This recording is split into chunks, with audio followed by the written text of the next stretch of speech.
கணபதிக்கு மட்டும் ஏன் ஏக்க தந்தம்னு சொன்னாங்க? ஏக்கம்னா ஒரு தந்தம், வக்ர துண்டாய இன்னொரு தந்தம் உடைஞ்சிருக்க. கௌரி தனையன், கௌரிக்கு மகன். கௌரிங்கிறது பவர்ஃபுல் மதர். பவர்ஃபுல் மதர்க்கான பைய விநாயகன். வீணா வெற்றி பெற முடியாதுன்னு அர்த்தம். நாயகன் என்றால் அந்த நாயகனை வெற்றி பெற முடியாது, மூலக்கடவுள். அவன் கையில இருந்த 2 தந்தத்துக்கு ஒரு தந்தம் உடைஞ்சிருக்கு. நான் கொஞ்சம் பின்னால போறேன்.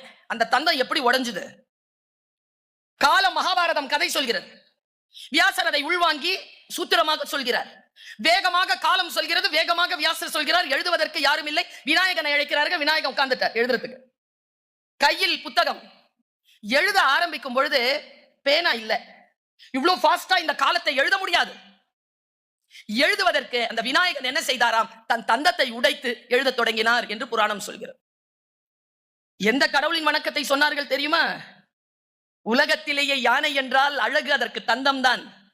தன் அழகு குறைந்தாலும் பரவாயில்லை, கல்விக்காக அது பயன்பட வேண்டும் என்று தன்னுடைய தந்தத்தை உடைத்து கல்விக்காக பயன்படுத்திய விநாயகனை நீங்கள் உங்களுடைய கல்வியிலே முதல் கடவுளாக நினைத்து வணக்கத்தை முன்வைத்திருக்கிறேன்.